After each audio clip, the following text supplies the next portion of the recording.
मुमलिकत आसिफ अली जरदारी, वज़ीर आज़म मोहम्मद शहबाज शरीफ, नायब वज़ीर आज़म और वज़ीर ख़ारजा मोहम्मद इसहाक़ डार, स्पीकर कौमी असम्बली सरदार अयाज सादिक, साबिक स्पीकर साहिबान इंक्लूडिंग असद कैसर साहब जिन्होंने वस्ती एशियाई ममालिक के साथ, चीन के साथ, रशिया के साथ ताल्लुकात मेंटेन करने में, उनको फ़रोग देने में अपना किरदार अदा किया, इन सब को खिराज तहसीन पेश करता है। ये ऐवान SCO के अहदाफ और मकासद के हसूल के लिए हुकूमत पाकिस्तान की जानिब से मुकम्मल हिमायत के अज़म के इजहार को सराहता है। ये ऐवान समझता है कि 27 साल बाद पाकिस्तान में शंघाई ताउन तंजीम जैसा कोई बड़ा इवेंट कामयाबी से मुनक्कद हुआ। शंघाई ताउन तंजीम सरबराह इजलास की मेज़बानी पाकिस्तान के लिए एक अहम संग मील है। ये ऐवान हुकूमत को सफारती महाज पर मिलने वाली कामयाबियों पर खिराज तहसीन पेश करता है। ये ऐवान समझता है कि SCO सरबराही इजलास से पाकिस्तान का मुस्बत तशख़्ख़ुस उभरा है। SCO सरबराही इजलास के कामयाब इनकाद से पाकिस्तान को इलाकाई तजारत, अमन और इस्तेहकाम को फ़रोग़ मिलेगा। ये ऐवान शंघाई ताउन तंजीम के खित्ते में सियासी, इक़्तिसादी, दिफाई और सलामती के मसाइल पर अहम किरदार को तस्लीम करता है। ये ऐवान समझता है कि पाकिस्तान के खित्ते का अहम और मुतहरिक मुल्क है। खित्ते के अहम इलाकाई और सलामती के मसाइल पर SCO कॉन्फ्रेंस में पाकिस्तान का मजबूत मौक़िफ़ पाकिस्तानी कौम की तर्जुमानी है। ये ऐवान हुकूमत पाकिस्तान, वज़ारत ख़ारजा, वज़ारत इत्तलात, वज़ारत दाखिला और कानून नाफिज करने वाले इदारों बशमूल पुलिस, रेंजर्स और पाक फ़ौज के शंघाई ताउन तंजीम SCO समिट के कामयाब इनकाद के लिए अहम किरदार को भी सराहता है। ये ऐवान SCO कॉन्फ्रेंस के मौके पर वफाकी दारुल हुकूमत को खूबसूरती से सजाने, मेहमानों का खैर मकदम करने और पाकिस्तान के वकार को बुलंद करने के लिए तमाम हुकूमती इदारों की खिदमात को सराहता है। ये ऐवान SCO सरबराही समिट में शिरकत के लिए आने वाले मेहमानों की पाकिस्तान आमद से लेकर इनकी रुखसती तक जिन इदारों और ऑफिशल्स ने अपने फ़राइज़ सर अंजाम दिए, उन सब को पूरी कौम की तरफ से खिराज तहसीन पेश करता है। Now I put the resolution to the House. The question is that the resolution as moved be adopted. All those in favor of the resolution may say aye. All those against it may say no. I think ayes have it. Consequently, resolution is adopted. आप अब बात करना चाहेंगे, उसके बाद मूसा गिलानी साहब ने भी अमेंडमेंट के ऊपर काफ़ी काम किया, वो भी बात करना चाह रहे हैं, फिर मैं नवीद साहब को दूंगा। जी अता साहब। यहाँ पे एक लंबी चौड़ी तकरीर की गई, रूल ऑफ लॉ की बात की गई और इतना हौसला नहीं किया गया कि जब आपने बात की है तो उसका जवाब सुनने की भी सकत रखें, हिम्मत रखें, हौसला रखें। मगर यही मसला है कि इनटॉलरेंस इनके मंशूर का हिस्सा है कि इन्होंने कभी बर्दाश्त नहीं दिखाई, कभी दूसरे के मौक़िफ़ को सुनने की भी इन्होंने हिम्मत नहीं की कि दूसरे का मौक़िफ़ भी सुन लिया जाए। जनाब स्पीकर, इस मुल्क की सियासी रिवायात जिसके आप भी अमीन हैं और आप इन सियासी रवायात को आज भी कायम रखे हुए हैं, ये इस मुल्क की सियासी रवायात एक बहुत ही साफ शफाफ दरिया की तरह थी जिसको जहर आलूद किया गया है एक मुनज़्ज़म कैंपेन के जरिए। आज यहां पर बात की गई टॉलरेंस की, सियासी रवायात की, बर्दाश्त की, रवादारी की। आपको इनकी तकरीर में कभी भी फलस्तीन में इजरायली मजालिम का जिक्र नहीं मिलेगा, ये कभी इस पे बात ही नहीं करते हैं। एक इनको ऑफर एक्सटेंड की गई कि आप APC में शरीक हों। पाकिस्तान की तमाम सियासी जमातों ने फलस्तीन के ऊपर APC में शिरकत की। आज अल्हम्दुलिल्लाह एक NGO के साथ मिलके हुकूमत पाकिस्तान ने इंतजाम किया, हमने इमदादी सामान गजा भिजवाया, लबनान भिजवाया, मगर इन्होंने APC में शिरकत से इनकार कर दिया क्योंकि ये इनके मंशूर का हिस्सा नहीं है। जब बात आएगी ज़ैक गोल्डस्मिथ की तारीफ करेंगे, बाहर बैठकर भी करेंगे, मुल्क के अंदर भी करेंगे। आप कभी नहीं देखेंगे कि इनके ट्विटर हैंडल से आर्मी चीफ के खिलाफ तो बात होगी, एजेंसियों के खिलाफ बात होगी, सियासतदानों के खिलाफ बात होगी, सियासी लीडरों के खिलाफ बात होगी। एक ट्वीट इस जमात का ज़ैक गोल्डस्मिथ के खिलाफ दिखा दें जिसने डंके की चोट पे इजराइल की हिमायत की, फलस्तीनियों के खिलाफ ट्वीट की और कहा कि हम फलस्तीनियों को निस्तो नाबूद कर देंगे, उस पर बात नहीं करेंगे क्योंकि इनका कोई ताल्लुक वास्ता है जो कायम है आज तक।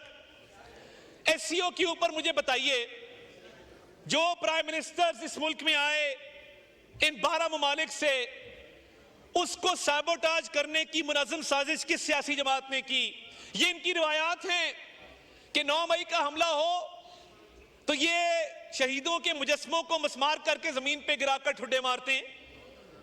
IMF को लेटर लिखने की बात हो तो ये दुआएं करते हैं कि ये मुल्क डिफॉल्ट कर जाए, और जब फलस्तीन पे इनको बुलाया जाए तो ये इनकारी होते हैं कि फलस्तीन पे हम बात नहीं कर सकते, हमारा दूसरी तरफ बहुत ताल्लुक है, रिश्तेदारी है। और जब इन्हें कहा जाए कि एससीओ आ रही है, खुदारा पाकिस्तान के तशख्खुस की बात है, पाकिस्तान की इज्जत की बात है, तो आपस में लड़ पड़ते हैं। आधी जमात खड़ी हो जाती है कि इस्लामाबाद पे लश्कर कशी करनी है, हम ये एससीओ नहीं होने देंगे। इनकी भरपूर कोशिशों के बावजूद उस रब के करम से एससीओ बहुत कामयाबी से पाकिस्तान ने उसका इनेकाद किया है। जनाब स्पीकर, ये वो सियासी रिवायात हैं। हम और पीपल्स पार्टी, हमारी एक तलखी की पूरी तारीख है, हमारी सियासी मुखालफत की तारीख है, मगर मुझे फख्र है कि उस मुखालफत के अंदर सियासी दुश्मनी नहीं थी, उस मुखालफत में भी रवादारी थी, सियासी रिवायात का ख्याल रखा जाता था। मोहतरमा की शहादत हुई, सबसे पहले मियां नवाज शरीफ साहब अस्पताल पहुंचे और वहां मौजूद रहे कि एक दूसरे की खुशी गमी में शरीक होना हम अपना फर्ज समझते हैं, हम लाजिम समझते हैं। मगर एक लीडर आया, उसने क्या कहा कि इनकी तकरीबात में कोई ना जाए, इनसे हाथ कोई ना मिलाए, इनकी खुशी गमी में शरीक ना हो। सियासी मुखालफत को सियासी दुश्मनी में बदलने का जो इस मुल्क में रीत डली है वो बानी चेयरमैन पीटीआई ने डाली। और आज लिमिट्स की बात हो रही है। हमारी शराफत को, हमारी रवादारी को हमेशा हमारी कमजोरी समझा गया। 2013 के इलेक्शन में बानी चेयरमैन पीटीआई क्रेन से गिर जाते हैं और जख्मी हो जाते हैं। जनाब स्पीकर, आप वहां मौजूद थे जब मियां नवाज शरीफ ने अपनी इलेक्शन कैंपेन मुअत्तल की और उन्होंने कहा हमारा सियासी मुखालिफ जख्मी हुआ है, हम अपनी इलेक्शन कैंपेन भी मुअत्तल करते हैं और हम जाके उसकी तीमारदारी भी करेंगे। पूरी पार्टी को लेकर गए और शौकत खानम अस्पताल में जाके बानी चेयरमैन पीटीआई की तीमारदारी की। इलेक्शन खत्म हुए तो दोस्ती का हाथ बढ़ाया, खुद चल के बनी गाला गए और कहा कि खान साहब इलेक्शन खत्म हो गए हैं, आप हार गए हैं, हम जीत गए हैं। हम चाहते हैं कि इस मुल्क की मईशत की बेहतरी के लिए, इस मुल्क की आवाम की बेहतरी के लिए हम मिलजुल के इस मुल्क को आगे लेकर चले। कमजोरी समझा गया। जो लीडर चाहता था कि इस मुल्क में वो रिवायात कायम रहें और सियासतदान आपस में बातचीत करें और मिलकर इस मुल्क को आगे लेकर चलें, उस लीडर के साथ ये सलूक किया गया कि उसकी अहलिया बिस्तरे मर्ग पर थी और एक फोन कॉल की इजाजत देने की गवारा नहीं किया इन्होंने। जनाब स्पीकर, ये आज खवातीन की बात करते हैं और कहते हैं कि जी खवातीन के साथ बहुत बुरा सलूक किया जा रहा है। तो मुझे बताएं कि लोगों की बहनों बेटियों को अदालतों में घसीटने की रिवायत इस मुल्क में किसने डाली थी? क्या फरियाल तालपुर किसी की बहन नहीं थी जिसको आधी रात को, चांद रात को अस्पताल से जेल में भेजा गया? क्या मरियम नवाज शरीफ किसी की बेटी नहीं थी जिसको बाप के सामने झूठे केस में दूसरी बारी गिरफ्तार किया गया? क्या शहबाज शरीफ की बेटियां जिनके घरों के घेराव किए गए, जिनको मुकदमात में मुलव्वस किया गया, अलीम खान साहब की फैमिली पर पर्चे दिए गए, जहांगीर तरीन की फैमिली पर पर्चे दिए गए, क्या वो किसी की बहनें बेटियां नहीं थी? क्या जब राना सनाउल्लाह के ऊपर हेरोइन डाली जा रही थी, क्या कोई बताने वाला नहीं था कि इसका भी खानदान है, इसकी भी एक बीवी है, इसकी भी एक बेटी है? तब कह रहा था कि मैं मूंछों से पकड़ के जेल में डाल दूंगा। जनाब स्पीकर, मैं इस बात का चशमदीद गवाह हूं कि मियां नवाज शरीफ, मियां शहबाज शरीफ की वालदा इंतकाल कर गई और एहतसाब अदालत के जज को ऑर्डर थे उन लोगों के जो मुल्क से भाग चुके हुए हैं। वो एक मिर्जा होता था, मैंने कहते थे ये भाग जाएंगे, आप लोग रह जाएंगे। ये इस तरह की सियासी दुश्मनी मत डालें। वालदा की मैयत पड़ी और जज साहब कहते मैं जिरा करके रहूंगा क्योंकि ऊपर से ऑर्डर थे। आज जो ये यहां पे चीख चीख के कहा जा रहा है कि खवातीन को सियासत के अंदर सियासी इंतकाम का निशाना बनाया जा रहा है। मुझे बता दें, ये मैंने 3 मिसालें आपको दी हैं, इसके साथ की एक मिसाल भी आपके पास हो तो मैं तकरीर खत्म करके चला जाता हूं।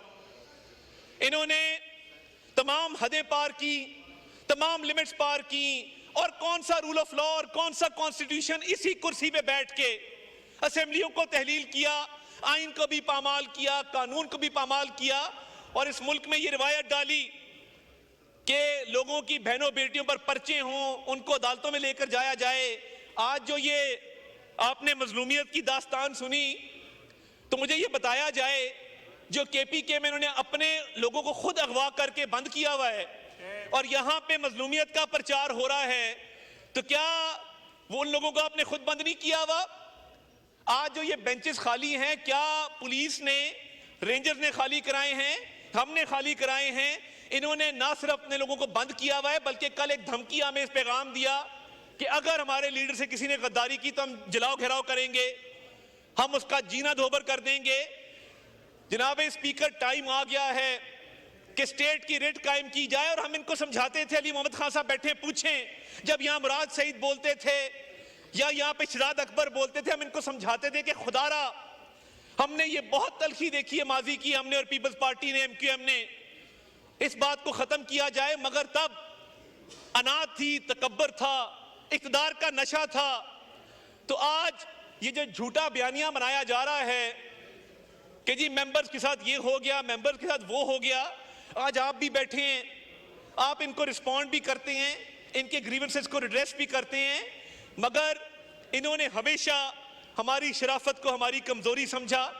इन्होंने उस दौर में, वो स्याह तरीन दौर था 2018 से 2022 का, आज जो एससीओ हुई है, मैं वापस मौजू की तरफ आऊंगा। थोड़ा चाहता था कि इनको आईना भी दिखाया जाए कि इनका अपना तर्ज अमल क्या था और ये बहनों बेटियों की इज्जत के साथ क्या करते थे, और इंतकामी सियासत के अंदर जो इन्होंने आखिरी हद तक गए हैं, उसकी मिसाल आपको पाकिस्तान की तारीख में नहीं मिलेगी। तो एससीओ का जो इनकाद हुआ है, यही थे जो दूसरे मुल्कों में जाके कहते थे कि हम आपकी सकाफत को भी आपसे बेहतर जानते हैं, आपकी तारीख को भी आपसे बेहतर जानते हैं, आपके मुल्क को भी आपसे बेहतर जानते हैं, और पाकिस्तान को आलमी तन्हाई का शिकार किया, मशरिक भी नाराज किया, मगरिब भी नाराज किया। आज इनको मरोड़ उठ रहे हैं कि पाकिस्तान में 12 वज़ीर आज़म आए हैं, पाकिस्तान के खित्ते में किरदार को भी तस्लीम किया है, पाकिस्तान की तारीफ भी की है, और पाकिस्तान की आलमी तन्हाई अल्हम्दुलिल्लाह खत्म होकर रही है। ये इनको हजम नहीं हो रहा, ये इनको हजम नहीं हो रहा कि एससीओ का इजलास कामयाब कैसे हो गया। तो खुदारा, हम बदतरीन सियासी इंतकाम के होते हुए भी हमने मिसाके मईशत की बात इन्हीं बेंचेस से की थी। जनाब स्पीकर, आप गवाह हैं, यहीं खड़े होकर शहबाज शरीफ साहब ने कहा था कि ये पूरी फ्रंट लाइन जेलों के अंदर है। ये उमर अयूब साहब की कुर्सी से लेकर अली मोहम्मद खान साहब की कुर्सी तक तमाम लोग जेलों में थे, ये पूरी फ्रंट लाइन यहां से गायब थी। फिर भी वो खड़े हुए, उन्होंने कहा कि हम मिसाके मईशत करते हैं इस मुल्क की खातिर, इस कौम की खातिर, इस कौम के मुस्तकबिल की खातिर। मगर तब अनाथ ही तकब्बर था, और आज जब पाकिस्तान तरक्की कर रहा है, 8.8 अरब डॉलर की रेमिटेंसेज आई हैं, महंगाई 6.9% है, सिंगल डिजिट्स में आ गई है, इंटरेस्ट रेट 17.5 है, फॉरेन एक्सचेंज रिजर्व बढ़ रहे हैं, एक्सपोर्ट्स के अंदर 14% इजाफा हो चुका है, आईटी एक्सपोर्ट 3.2 बिलियन के अंदर है। ये वो लोग हैं जो कहते हैं कि फलां नहीं तो पाकिस्तान नहीं। मैं ये अल्लाह के नामों के नीचे खड़ा होकर कहता हूं कि कोई सियासी लीडर, कोई सियासी जमात पाकिस्तान से बड़ी नहीं है, और जिस दिन ये कोई समझ ले कि कोई सियासी लीडर पाकिस्तान से बड़ा है, तो फिर उसको कोई हक नहीं है कि उस मुल्क में सियासत करे। ये मुल्क है तो ये सियासत है, ये मुल्क है तो ये वजारतें हैं, ये मुल्क है तो ये ऐवान है। तो जनाब स्पीकर, एससीओ के कामयाब इनकाद पर पूरी कौम को मुबारकबाद पेश करते हैं, और हम समझते हैं कि पाकिस्तान का जो बैनुल अक़वामी सतह पर तशख़्ख़ुस बहाल हुआ है, उससे इंशाअल्लाह ताला हमारी इकनॉमिक सिचुएशन भी बेहतर होगी। बहुत बहुत शुक्रिया जनाब स्पीकर। कोई भी